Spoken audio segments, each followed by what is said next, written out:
why not? That's great.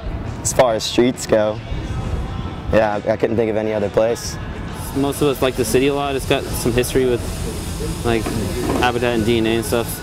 I wasn't real sure because I heard they changed it from last year's, because in the past they did it in the warehouse and it was a little bit different, you know, and I didn't really know how it was going to work out in the streets just because without having like a controlled area, it might be hard to like really do very much. I think Brennan said it wasn't as based upon, I guess, the set production of it. So I don't know. Yeah, I didn't really know what to expect at all.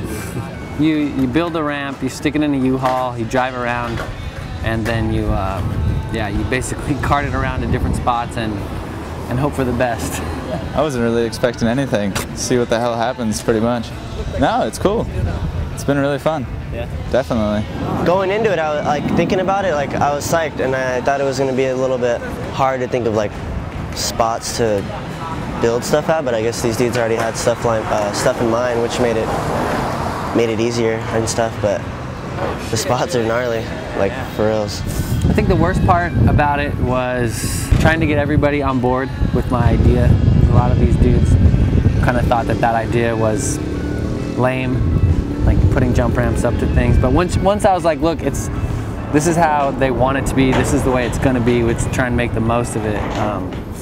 I don't know, people kind of got on board, and it seemed like the last one we did, people were actually having fun. But that's been the third one, and we're almost done. So it's taken a long time to sell them on my idea.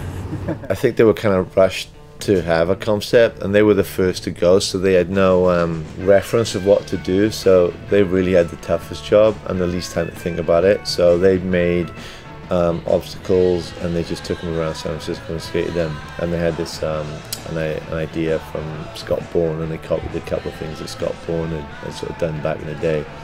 When you're doing skate and create in the street, you obviously have less time to get everything done because you're at real street spots, so you have the chance of being kicked out. And obviously going into it, we tried to think of stuff that we thought we would have a fair chance of getting a decent amount of time at.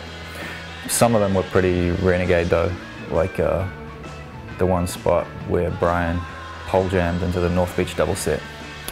I mean, we drilled holes in the concrete outside someone's house basically. I didn't really have any expectations. I kind of put it on everybody else to come up with the idea, because I wanted to go up hills. I wanted to bungee up hills and then go up gaps, because it doesn't seem like anybody does that. Or you're really not able to because you don't have bungees, but we decided to build ramps.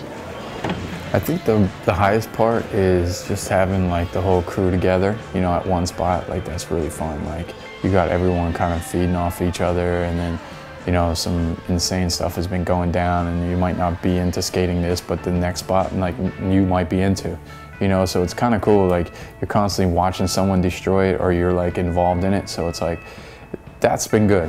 MVP, I'm gonna have to say definitely Silas, for sure, always. Silas, definitely. Why do you think Silas? He's skated everything.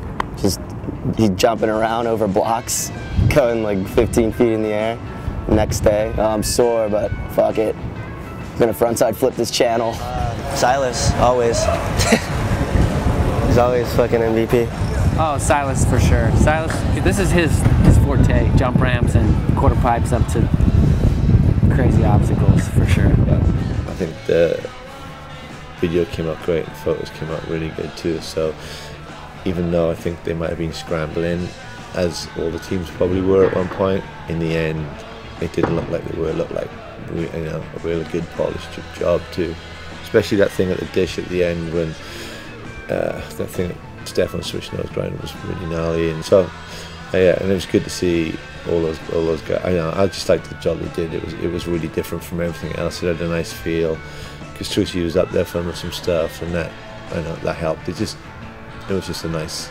The more I watched that was a grower on me, and the more I watched it, the more I liked it.